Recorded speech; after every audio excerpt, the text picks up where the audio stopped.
So இந்த ஒரு apple AirPods animation வந்து எப்படி ஃபிக்மாவில் ப்ரோட்டோடைப்பிங் யூஸ் பண்ணி சூப்பராக பண்ணுறது அப்படின்னு சொல்லிட்டு இந்த வீடியோவில் பார்க்க போகிறோம். ஸோ இந்த ஒரு அனிமேஷன் ரொம்ப ஒரு சிம்பிளான அனிமேஷன். ஸோ எப்படி பண்ணுறது அப்படின்னு சொல்லிட்டு பார்க்கலாம். ஸோ இப்போ தான் நம்ம சேனலை ஃபஸ்ட் டைம் விசிட் பண்ணுறீங்கன்னா, என்னோட நேம் குணால், UI UX டிசைனாக ஒர்க் பண்ணிருக்கேன். சேனல் சப்ஸ்கிரைப் பண்ணல அப்படின்னா மறக்காமல் சப்ஸ்கிரைப் பண்ணிக்கோங்க. இப்போ வீடியோக்குள்ளே போகலாம். ஸோ இன்றைக்கி நம்ம ஆப்பிள் யூஸ் பண்ணியிருக்கிற இந்த ஒரு ஏர்பாட்ஸ் அனிமேஷன், இந்த ஒரு ஈஸியான ஒரு ஈஸ் இன் ஈஸ் அவுட் மூலமாக யூஸ் பண்ணியிருக்கிற அனிமேஷன் பற்றி தான் நம்ம ஃபிக்மாவில் எப்படி ப்ரோட்டோடைப்பிங் யூஸ் பண்ணி பண்ணுறது அப்படின்னு சொல்லிட்டு இன்றைக்கி நம்ம பார்க்க போகிறோம். ஸோ இதுக்கு தேவையான இமேஜஸ் எல்லாம் நான் வந்து இதில் இருந்து டவுன்லோட் பண்ணி வச்சுக்கிட்டேன். ஸோ இந்த மாதிரி நீங்கள் வெப்சைட்டில் உள்ள இமேஜ் எப்படி எடுக்கணும் அப்படின்னு சொல்லிட்டு உங்களுக்கு ஒரு ஐடியா இல்லை அப்படின்னா, ஜஸ்ட் சிம்பிளான மெத்தட் தான். நீங்கள் இந்த இமேஜை ட்ராக் பண்ணி இந்த இடத்துல வைங்க, உங்களுக்கு வந்து இமேஜாக கிடச்சிரும். PNG தான் அவங்க யூஸ் பண்ணியிருக்காங்க. பேக்ரவுண்டில் வந்து எதுவுமே கிடையாது. இங்கே ஒயிட் காமிக்குது, பட் எதுவும் இல்லை.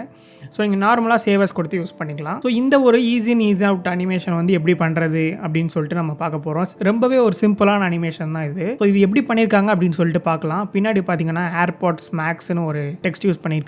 ஸோ இதோட ஃபாண்ட் பார்த்தீங்கன்னா உங்களுக்கு இதுதான் யூஸ் பண்ணியிருக்காங்க. SF Pro யூஸ் பண்ணியிருக்காங்க ஆப்பிள். ஸோ அதுவுமே நான் டவுன்லோட் பண்ணி ப்ரீவியஸாக இன்ஸ்டால் பண்ணி வச்சிருக்கேன். ஸோ இந்த ஃபாண்ட் வந்து நான் மேக்ஸிமம் நிறைய இடத்துல யூஸ் பண்ணுவேன். ஸோ ஃபாண்ட்டுக்கான லிங்க் வேணும்னாலும் நான் டிஸ்கிரிப்ஷனில் ஆட் பண்ணுறேன். நீங்கள் வேணும் அப்படின்னா உங்களோட சிஸ்டமில் வந்து இன்ஸ்டால் பண்ணி யூஸ் பண்ணிக்கோங்க. ஸோ இப்போ நம்ம டேரெக்டாக ஃபிக்மா ஓப்பன் பண்ணி எப்படி டிசைன் பண்ணுறது அப்படின்னு சொல்லிட்டு பார்க்கலாம். இதில் ரொம்ப எதுவுமே பண்ண போகிறது கிடையாது. நான் ஜஸ்ட் இந்த பேக்ரவுண்டில் உள்ள டெக்ஸ்ட்டும் இந்த இமேஜஸ் மட்டும் வச்சு ஒர்க் பண்ணலான்னு இருக்கேன். ஸோ ஃபிக்மா ஓப்பன் பண்ணிக்கிறேன். ஸோ ஃபிக்மாவில் நான் ஆல்ரெடி ஒரு ஃபைல் வந்து கிரியேட் பண்ணி வச்சிருக்கேன். இதில் தான் நம்ம இப்போ டிசைன் பண்ண போகிறோம். ஆசெட்ஸ் எதுவுமே நான் இப்போ உள்ள ஆட் பண்ணல. நான் ஜஸ்ட் நேம் மட்டும் சேஞ்ச் பண்ணிக்கிறேன். ஏர்பாட்ஸ் அனிமேஷன் வச்சுக்கிறேன்.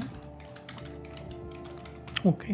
ஸோ இப்போ நம்ம எடுத்தோன்னே நமக்கு என்ன தேவைப்படும்னா ஃப்ரேம் தேவைப்படும். ஸோ இதில் நம்ம இந்த வீடியோ பார்க்குறது மூலமாக நீங்கள் பிகினராக இருக்கீங்க அப்படின்னா ஃபிக்மா யூஸ் பண்ணுறது எப்படின்னு சொல்லிட்டு நீங்கள் கற்றுக்கலாம். ஸோ அவ்வளோ கிளியராக நான் எக்ஸ்பிளைன் பண்ண போகிறேன். ஸோ நம்ம டிசைன் பண்ணுறதுக்கு முன்னாடி பார்த்தீங்கன்னா நம்ம ஃப்ரேம் எடுத்துக்கணும். இந்த ஃப்ரேமை கிளிக் பண்ணிவிட்டு டெஸ்க்டாப் ஃப்ரேம் வந்து நான் நார்மல் டெஸ்க்டாப் ஃப்ரேம் வந்து எடுத்துக்கிறேன். ஸோ லைட்டாக ஜூம் பண்ணிக்கலாம். ஸோ இதில் தான் நம்ம இப்போ ஒர்க் பண்ண போகிறோம். ஸோ ஃப்ரேமோட நேமும் நான் வந்து சேஞ்ச் பண்ணிக்கிறேன். AirPods animation. ஃபைன்.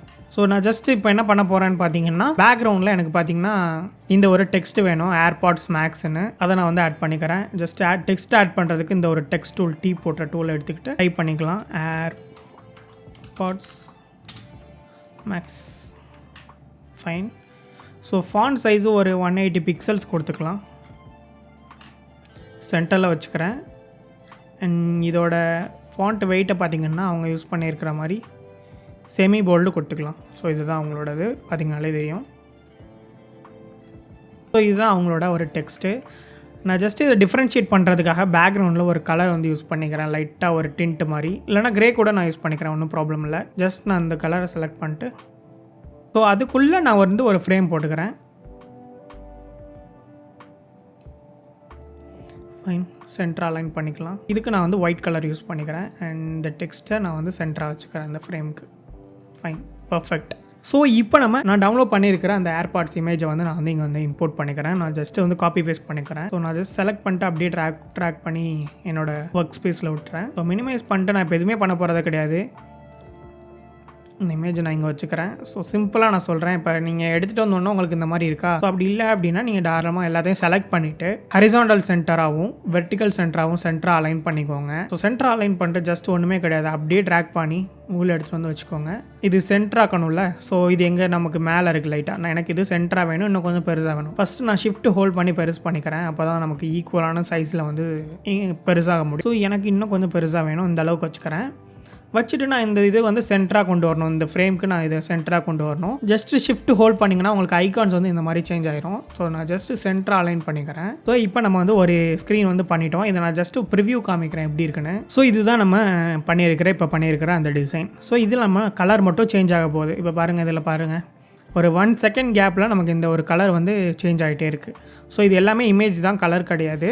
இமேஜாக அவங்க வந்து அப்படியே வந்து ஒவ்வொரு டிண்ட்டாக வந்து ஷேட் பண்ணி இது சேஞ்ச் பண்ணியிருக்காங்க. ஜஸ்ட் நான் இப்போ எடிட்டர் போய்க்கிறேன்.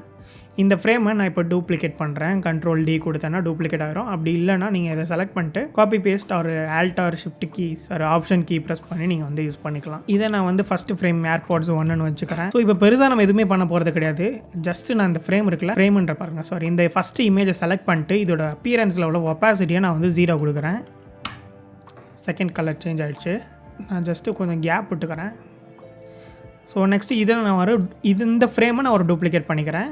அதே மாதிரி ஒரு கொஞ்சம் கேப் விட்டுட்டு செகண்ட் இமேஜ் ஃபஸ்ட்டு கிளிக் பண்ணுங்கள். செகண்ட் இமேஜை 0% கொடுத்துருங்க. ஏன்னா ஃபஸ்ட் இமேஜ் பார்த்திங்கன்னா ஆல்ரெடி 0ல் தான் இருக்குது, நம்ம அங்கே சேஞ்ச் பண்ணிட்டோம். செகண்ட் இமேஜை 0 கொடுத்துருங்க. ஸோ இந்த ஒரு அனிமேஷன் பார்த்திங்கன்னா உங்களுக்கு நிறையா பேருக்கு ஏற்கனவே தெரிஞ்சிருக்கும், ஈஸியாக நம்ம வந்து பண்ணிடலாம். பட் தெரியாதவங்களுக்கு கண்டிப்பாக இது யூஸ்ஃபுல்லாக இருக்கும். ஸோ இது வந்து ஒரு செகண்ட் ஃப்ரேம் நான் வச்சுக்கிறேன். அண்ட் திரும்ப இன்னொரு டூப்ளிகேட் பண்ணிக்கலாம். ஸோ நான் அதே மாதிரி கேப் விட்டு வச்சுக்கிறேன். அப்போ தான் நம்ம ப்ரோட்டோடைப் பண்ணுறப்போ கொஞ்சம் ஈஸியாக இருக்கும். இப்போ நம்ம தேர்ட் இமேஜை வந்து நம்ம வந்து 0 பண்ணணும். ஸோ இந்த ஃப்ரேமில் கிளிக் பண்ணிவிட்டு தேர்டை வந்து செலக்ட் பண்ணிக்கோங்க. தேர்டை செலக்ட் பண்ணிட்டு 0 கொடுத்துருங்க. ஃபைன். அதே மாதிரி நம்ம இங்கே இது ஃப்ரேமோட நேமையும் நம்ம சேஞ்ச் பண்ணிக்கலாம். இப்போ இன்னொரு டூப்ளிகேட் பண்ணிக்கலாம். கமாண்ட் D கொடுத்து டூப்ளிகேட் பண்ணிக்கிறேன். ஃபைன். இது வந்து நமக்கு இப்போ 4. இந்த ஒரு 4வது இமேஜை பார்த்திங்கன்னா 0 பண்ணிடலாம். ஃபைன். ஸோ இப்போ பாருங்கள், நமக்கு 5 இமேஜ் வந்து 5 செட் ஆஃப் இமேஜஸ் ஃப்ரேம் வந்து கிடச்சிருச்சு. அதில் 5 இமேஜ் கலர் வேரியன்ஸ் வந்து நமக்கு இருக்குது.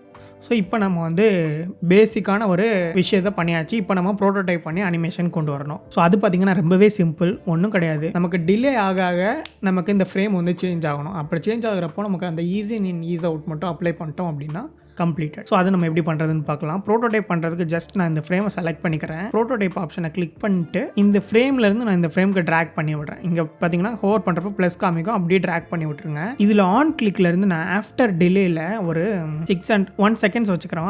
வேணாம், ஒரு 800 செகண்ட்ஸ் வச்சுக்கலாம். 800 மில்லி செகண்ட்ஸ் வச்சுட்டு அனிமேஷனில் டிசால்வ் கொடுத்துட்டு நம்ம கர்வில் பார்த்தீங்கன்னா ஈஸ் இன் அண்ட் அவுட் வந்து கொடுத்துக்கலாம். Ease and out back. ஸோ இதில் ஒரு 200 மில்லி செகண்ட்ஸ் கொடுத்துக்கலாம் டியூரேஷன். அது எவ்வளோ டியூரேஷனில் நடக்குது அப்படின்னு சொல்லிட்டு. ஸோ இப்போ இது முடிச்சாச்சா? இப்போ நான் வந்து இதை வந்து நெக்ஸ்ட் ஃப்ரேமுக்கும் சேம் ப்ராசஸ் அப்படியே நீங்கள் ட்ராக் பண்ணி விட்டிங்கன்னா நீங்கள் ப்ரீவியஸாக என்ன அப்ளை பண்ணிங்களோ அது வந்து இங்கே அப்ளை ஆகிடும் ஆட்டோமேட்டிக்காக. ஸோ இங்கே வந்து இந்த ட்ரிக்கரை மட்டும் நீங்கள் சேஞ்ச் பண்ணணும். ஆன் கிளிக்கில் டிஃபால்ட்டாக வரும். ஸோ அதை மட்டும் சேஞ்ச் பண்ணிக்கோங்க. ஸோ அதே மாதிரி நெக்ஸ்ட் ஃப்ரேமும் ட்ரிக்கரை மட்டும் ஆன் கிளிக்லேருந்து ஆஃப்டர் டிலே, அதாவது அந்த டிலேக்கு அப்புறம் அது சேஞ்ச் ஆகணும், அவ்வளோதான். ஸோ 3லேருந்து 4க்கும் அதே ப்ராசஸ் தான், எல்லாத்துக்குமே அதே ப்ராசஸ் தான், ஃபாலோ பண்ணிக்கோங்க. ஸோ லாஸ்ட்டில் இருக்கிறப்போ நம்ம ஃபஸ்ட்டு ஃப்ரேம் வந்து லோட் ஆகணும். அதுக்கு நம்ம ட்ராக் பண்ணி ஃபஸ்ட்டு ஃப்ரேமில் கொண்டு வந்து ப்ளேஸ் பண்ணிக்கலாம். இதுவும் ஆஃப்டர் டிலே. ஸோ இப்போ நான் ஜஸ்ட் வந்து ப்ரோட்டோடைப்பை ப்ளே பண்ணுறேன், என்ன மாதிரி வருதுன்னு பார்க்கலாம். That's it. ஒரு கூலான அனிமேஷன் நம்ம கொண்டு வந்துட்டோம். ஸோ இது எப்படி இருக்குன்னு பாருங்கள். ஆப்பிளோட அனிமேஷன் இது தான். ஸோ இந்த ஒரு அப்ளை ஆகிற டைம் மட்டும் கொஞ்சம் டியூரேஷன் வந்து நம்ம இன்க்ரீஸ் பண்ணலாம் அப்படின்னு சொல்லிட்டு நினைக்கிறேன். ஜஸ்ட் நான் ப்ரோட்டோடைப்பில் ஒரு 400 மில்லி செகண்ட்ஸ் கொடுத்து ஃபஸ்ட்டு ஃப்ரேம் மட்டும் டெஸ்ட் பண்ணுறேன். ஃபைன். ஸோ இப்போ அந்த ஸ்மூத்தான அனிமேஷன் கிடைக்கிது. பிகாஸ் ஆப்பிளில் பாருங்கள், அந்த ஒரு ஸ்மூத்தாக வந்து ஷிஃப்ட் ஆகுது கலரு. ஸோ அதை நம்ம எல்லா ஃப்ரேமுக்கும் அப்ளை பண்ணலாம். இப்போது அந்த ஈஸ் இன் அண்ட் அவுட் ஆகுதுல்ல, ஸோ அந்த டியூரேஷன் தான் நான் இப்போ சேஞ்ச் பண்ணுறேன்.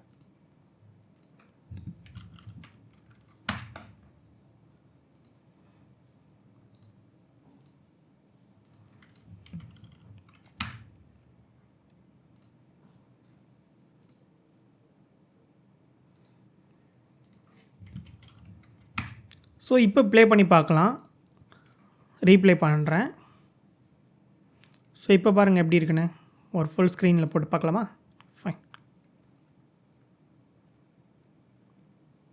ஸோ அப்படியே ஆப்பிளோடதை பார்க்கலாம்.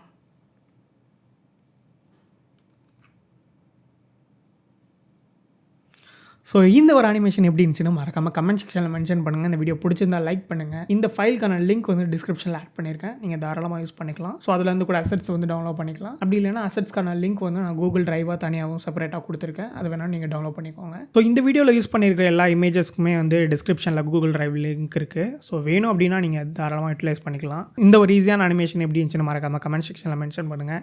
நெக்ஸ்ட் ஒரு சூப்பரான இன்ட்ரெஸ்டிங்கான வீடியோவில் உங்களை வந்து மீட் பண்ணுறேன். Until then by from Kunal.